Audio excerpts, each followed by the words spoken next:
What's going on, everybody? Hope everybody's feeling good. Hope everybody's doing well. Guys, we are back with an update. I just got this story. He's back with an update. He wants to do another part updating how he's doing after divorce. It was rough. If you don't know the story, this story was about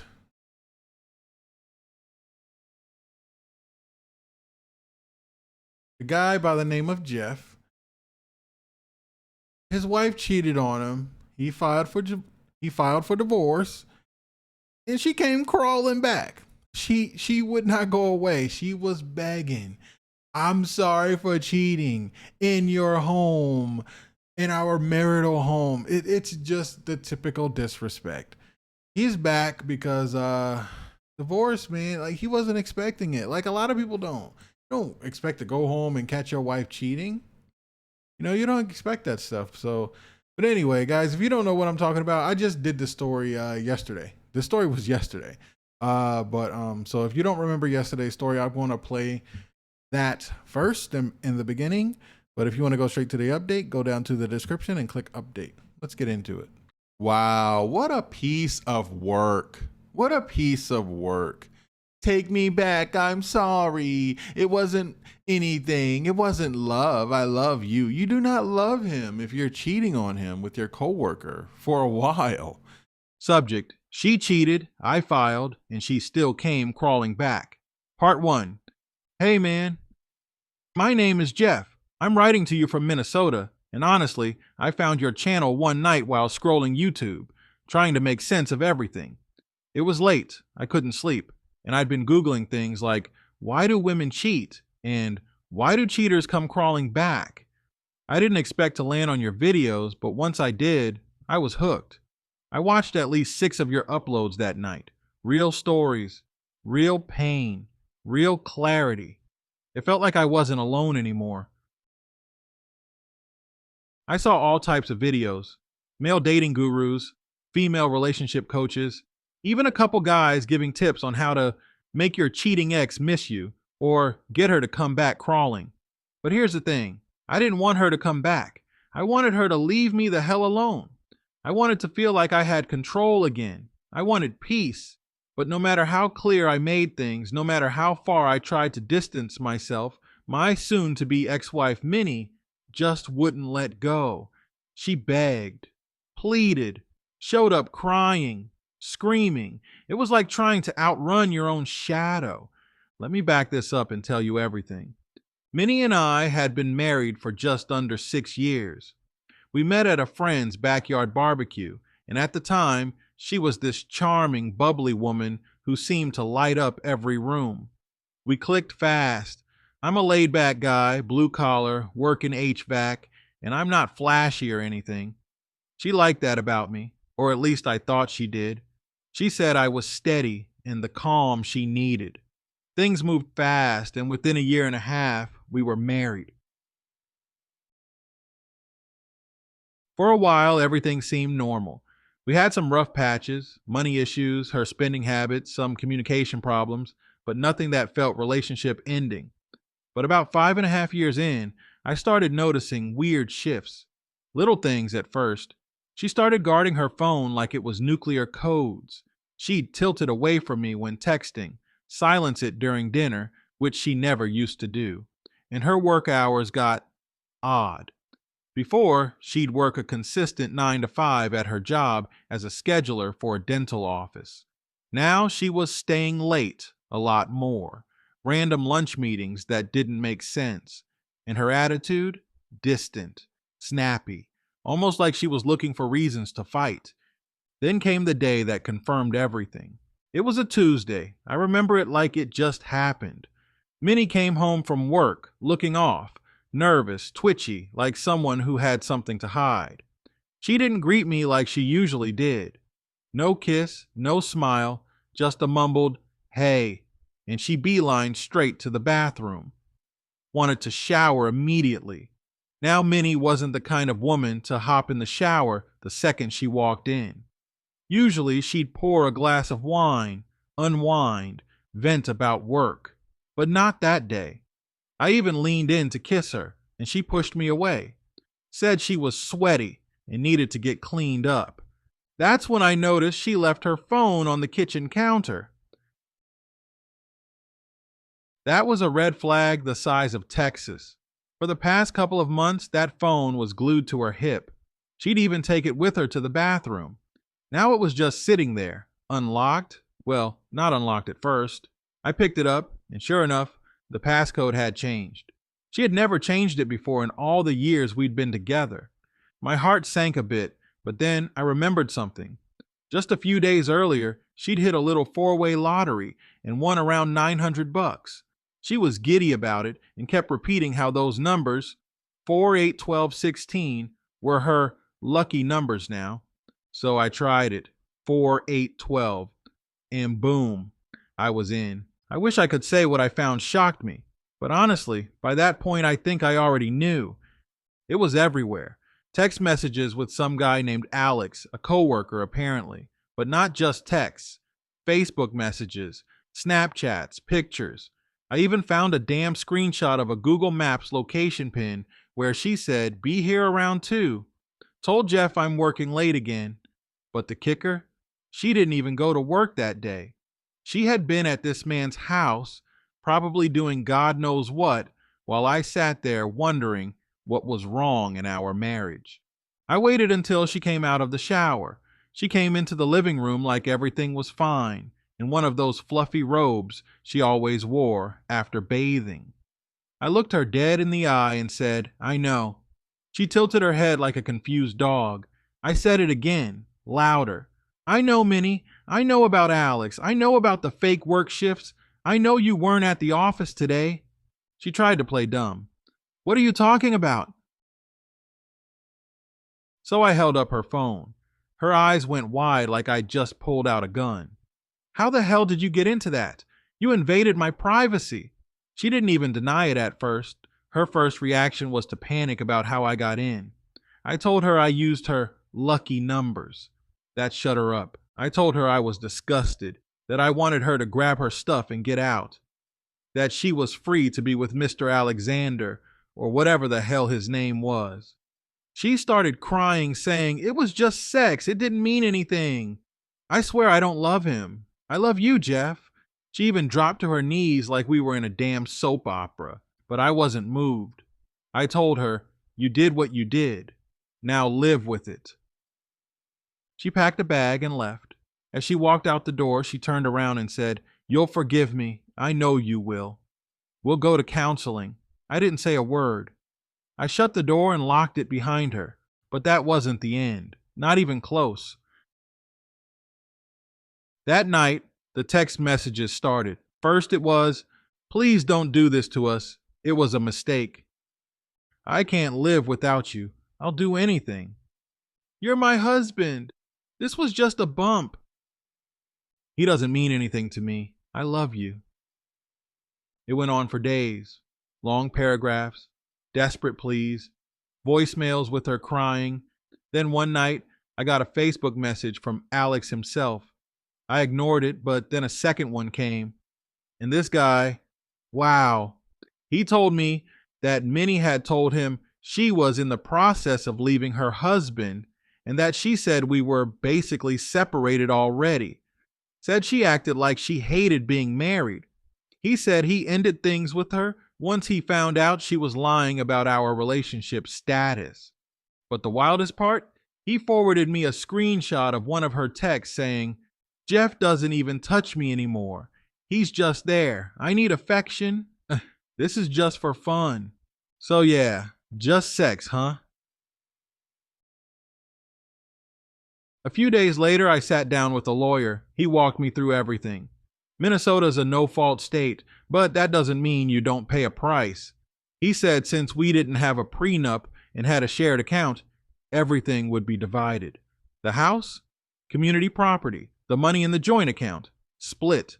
And get this, because Minnie was the one who didn't want the divorce and supposedly couldn't afford legal representation, the judge might order me to pay for her lawyer. I couldn't believe it. Cheat on me, lie to me, blow up our marriage, and I get the bill? Sure enough, a few weeks later, I got a notice from my attorney that Minnie had retained counsel and filed a response contesting the divorce. And yep, you guessed it, the judge said I had to pay for her attorney fees. Said it was to ensure equitable access to legal representation. I was furious. It felt like being kicked while you're already down. In the middle of all this, I had to sell our house. We both agreed to it. Well, she did after her lawyer probably told her she'd get half either way. We split the proceeds. I moved into a smaller place, just me and a mattress on the floor at first. But you know what? That first night alone, I felt a peace I hadn't felt in years. I wasn't waking up to lies. I wasn't doubting every word out of my spouse's mouth. I was free. The last real moment I had with Minnie happened a few weeks after the court stuff got moving. She showed up at my door, pounding and crying. "Jeff, don't do this to us. I know I messed up, but it was just sex, not love." She was screaming. Neighbors came out. I didn't answer. I sat inside, just sipping coffee, watching the door through the peephole. After a few minutes, she left. Later that day, I got another string of texts. Same recycled lines, same desperation. I didn't reply. Now the divorce is finalized. I paid more than I wanted, gave up more than I should have, but I'm free. She still texts occasionally, sends weird memes sometimes, or old photos of us from the good days. I ignore them. I told my lawyer to notify me if she files anything else. Otherwise, I'm done. But here's the kicker. This isn't the end. Not even close. Because a couple months after the divorce was finalized, Minnie did something wild. Something I'm saving for part 2 of this story. Trust me, you're gonna want to hear it. Thanks for letting men like me share our side. Feels good just to write this down. Jeff. Subject, part 2. She really thought I'd take her back after all that. Hey, True. Thanks again for reading my first email. Like I said at the end of part 1, this is only the beginning of the madness. I knew when I hit send that night, I'd be writing you again. I just didn't expect Minnie to go as far as she did after everything. She put me through. This part of the story, it's even crazier than what led up to the divorce. I'll just jump right in. So, to recap a bit, because it's important for what comes next, I caught Minnie cheating with her co-worker, Mr. Alexander. She came home one day acting weird, ran to the shower like her life depended on it, and left her phone on the counter. I remembered her lottery win and guessed her new passcode. Got it right on the first try. What I found, sickening. Messages all over the place. Snapchat, Facebook, text, everything, confirming not only was she cheating, she'd lied to my face about where she was that day. She wasn't at work. She was at his house. Of course, I confronted her, told her to pack her stuff and get out. She tried to spin it like it was just sex and meant nothing, but I was done. I filed for divorce, and even though she swore she'd come back and make things right, I wanted nothing to do with her. Still, I got hit with the usual legal circus, had to pay for her lawyer, sell the house, and split the bank account. Not fair, but I accepted it and moved on. Now here's where part 2 begins. Round 1, the drive-by. I had just settled into my new apartment in St. Paul. Nothing fancy, just a clean 2-bedroom spot with quiet neighbors and a landlord that minds his business.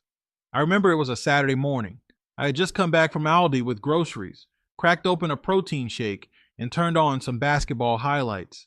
Then I heard knocking, and not just casual knocking. It was that kind of panicked, "Someone open this damn door" knocking. I froze. My gut told me it was her. I peeked out the peephole, and sure enough, Minnie. Hair all over the place, mascara running, standing there like someone just robbed her. I didn't open the door. I just stood there and watched. She started pacing, then knocking again, this time yelling, "Jeff, please open the door. I just want to talk." She stood there for over 10 minutes. I sat on the couch sipping my shake like she wasn't there. Finally, she left. I thought that was it. Nope. Round 2. The letter. 3 days later, I got a handwritten letter in my mailbox. I didn't even know she had my new address. Probably got it from the court paperwork. The envelope said Jeff in her loopy handwriting, and inside was a 6-page letter begging me to give her a second chance. Some highlights. I know I messed up, but it wasn't love. It was weakness. You're the man I've always wanted. I just didn't realize it until I lost you. I'm in therapy now, and my counselor said I need to make amends. And of course, please don't give up on us. I tossed the letter in a drawer and didn't respond. I wasn't about to let nostalgia or guilt make me forget what she did. But the thing is, when you give someone like Minnie silence, they don't take it as leave me alone. They take it as a challenge. Round 3, the fake emergency. 2 weeks later, I get a call from a number I don't recognize. I usually ignore those, but something told me to answer. Jeff, it's me. Minnie, please don't hang up. I didn't say anything, just let her talk. She said she'd been in a car accident and needed someone to pick her up from the ER. I asked her why she was calling me. She had family, friends. She said she didn't want anyone else. She said I was the only one who ever made her feel safe. I hung up. Later, I called the hospital just to check. Turns out she had gone to the ER, but not for a car accident. She had a panic attack, drove herself there. Told the nurses her ex-husband abandoned her emotionally. I asked if she had been admitted. They said no, just observation. I thanked them and hung up. That was the last straw for me. I blocked her number. Again. Round 4, the surprise guest. Fast forward to a Saturday BBQ. A buddy of mine, Troy, was throwing a get-together at his place. Backyard, some drinks, burgers, the usual. I'm talking with this woman I had met through mutual friends. Nothing serious yet, just good convo. When Troy walks up to me, eyes wide. Bro, your ex is out front. I laughed, thought he was joking. No, seriously, he said. Minnie, she's in her car just sitting there, windows down, looking crazy. I stepped to the front of the house and sure enough, there she was, sitting in her little silver sedan, watching us like a damn stalker. I don't know how long she'd been there. Long enough to make everyone uncomfortable. Troy handled it for me. Told her she had to leave or he'd call the cops. She cried a bit but eventually drove off.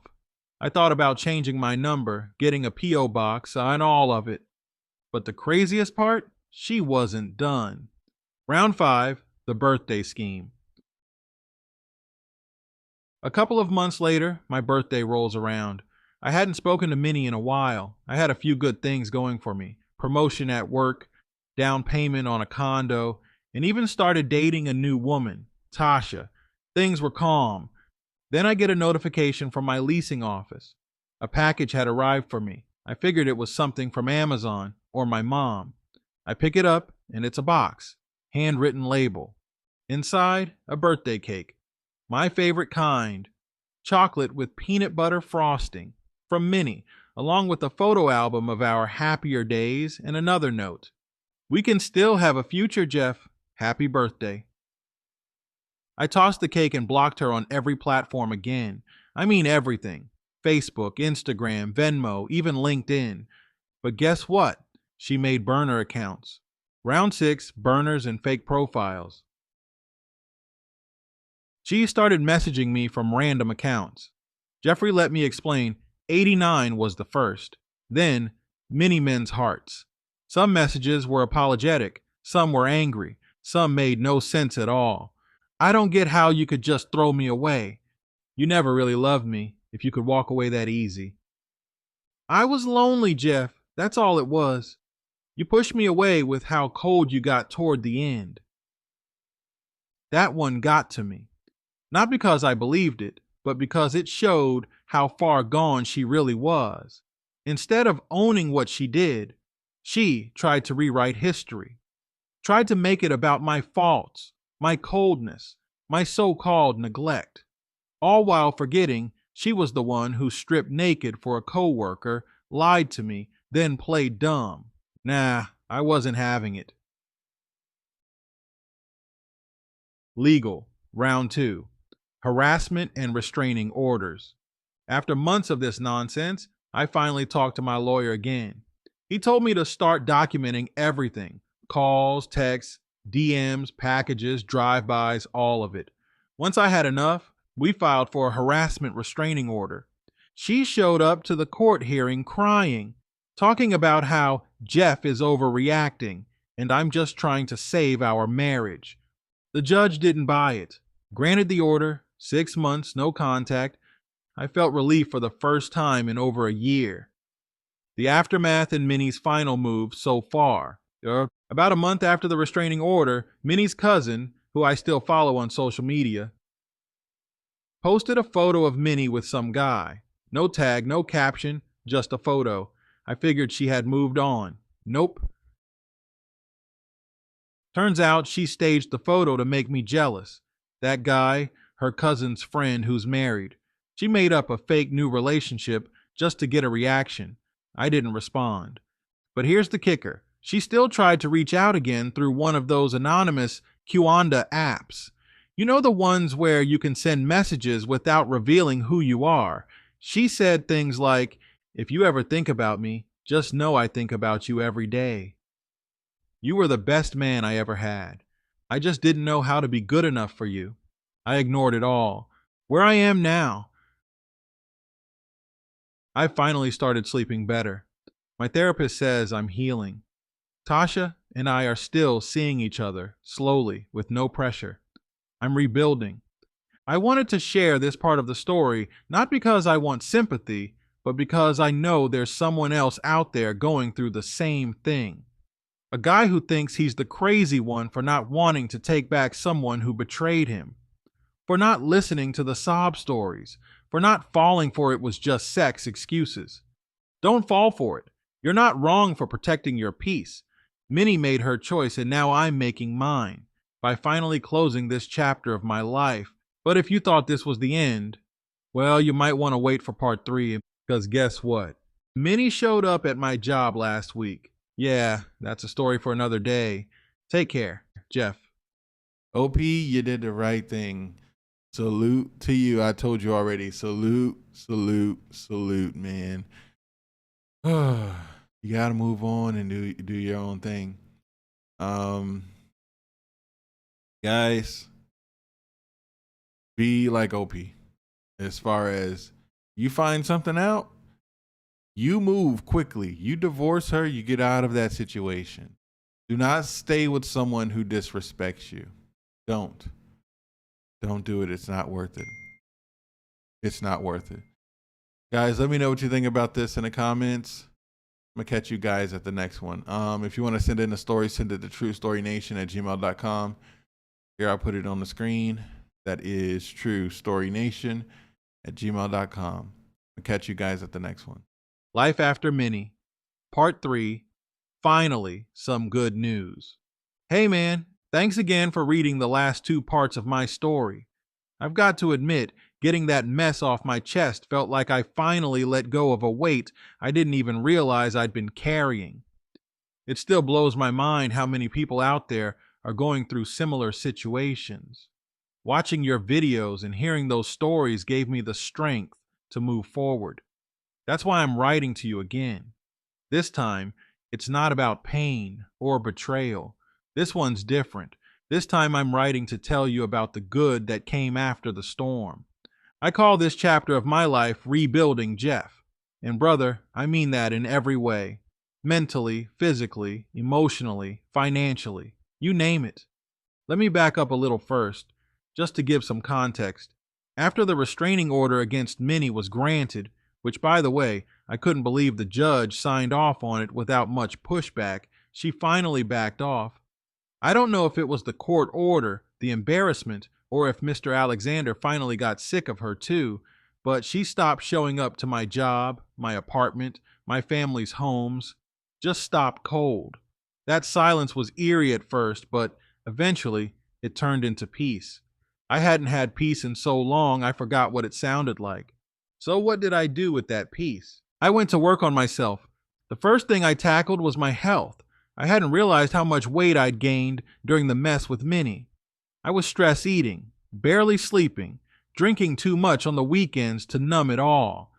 I looked in the mirror one day and barely recognized the man staring back at me. Puffy face, dark circles, sad eyes. That wasn't me. That was a version of me trying to survive a war zone. So, I made a promise to myself. I signed up for a gym that was open 24/7. No excuses. I got a trainer 3 times a week and started cooking my own meals.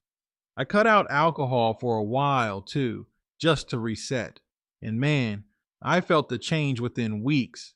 I dropped 20 pounds in the first 2 months. I started sleeping better. I felt lighter, literally and figuratively.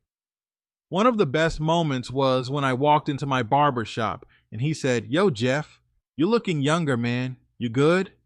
That's when I knew the glow up was real. Next up was the financial side of things. After the divorce, I was living in a small 1-bedroom apartment on the east side of town. Nothing fancy, just a clean, quiet spot I could afford. But I wasn't going to let Minnie draining the joint account or me having to pay for her damn lawyer stop me from getting back on my feet. I took on more hours at work, started budgeting like my life depended on it, and for the first time in a long time, I got serious about investing. Now I've been in IT for a good while, but I never really thought about freelancing. A buddy of mine mentioned it to me one night over wings and beer. He said, "Man, you're good at what you do. You could easily make side cash doing projects on Upwork or Fiverr." I laughed at first, but I gave it a shot. Within 3 weeks, I landed 2 gigs, then 4, then 10. Within 6 months, I was pulling in an extra $2,000 a month just from side work alone.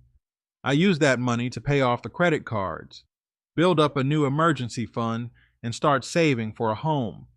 And here's the first big piece of good news. I bought a house. Yeah, man. I went from sharing a house with Minnie that we had to sell during the divorce to owning my own place with no drama, no emotional baggage, no ghosts of betrayal in the walls. It's a modest 3-bedroom ranch with a backyard and a big garage that I'm slowly turning into a workshop.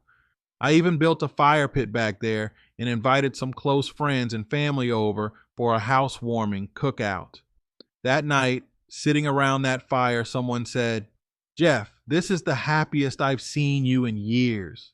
And they weren't lying. Another big change, my social circle. When everything went down with Minnie, I realized how much I had isolated myself from people. That was one of her games. Make me feel like I didn't need anyone but her. When she cheated, and I started reaching back out to old friends, some were distant, but a lot welcomed me back with open arms. I started saying yes to invites again, started going to church more regularly, joined a local hiking group, believe it or not. And I even picked up a new hobby, photography. Something about being out in nature with a camera in my hands feels like therapy. I started sharing photos on Instagram, and a few folks even offered to pay for prints. Not that I'm quitting my day job, but hey, it's a nice bonus when a hobby starts making you money. Now I know what everyone always wonders after these kinds of stories. So, did you meet someone new? The answer is yes, but slowly and on my terms. There's this woman named Sherry. We met through the hiking group. She's smart, grounded, soft-spoken, but strong. And more importantly, she's honest.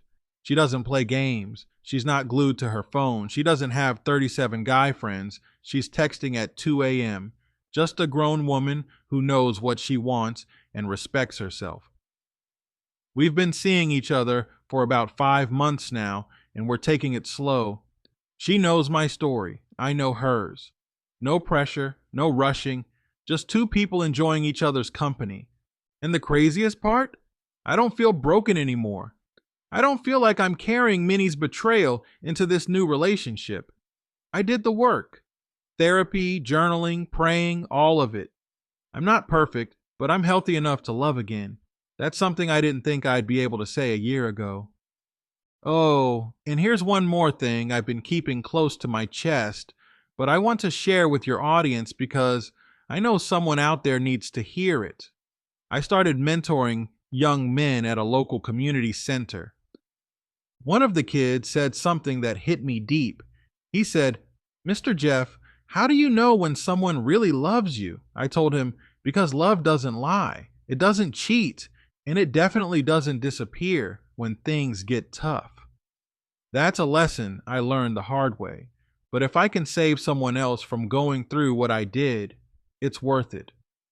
Before I wrap this up, I want to say something directly to your viewers who might be in the middle of the storm right now. If you're in that place where everything feels like it's crumbling, where the person you loved betrayed you, where the pain feels too loud and the nights feel too long, please hold on. Don't let that situation define you. Don't let someone else's poor choices rewrite your story. You still have chapters left to write. Good ones, strong ones, joyful ones. I'm living proof that life after betrayal is possible. Not just surviving, but thriving. If you end up reading this part of my story, I hope you title it something like Jeff's Comeback or Life After Minnie, because that's exactly what this is. I'm not stuck in the past anymore. I've got a future I'm excited about. And hey, if there's ever a meetup or event or anything where you bring guys together, let me know. I'd love to be there, shake your hand, and tell you in person how much your channel helped me climb out of that dark pit. Thanks again for being a light out here, brother. Until next time, Jeff.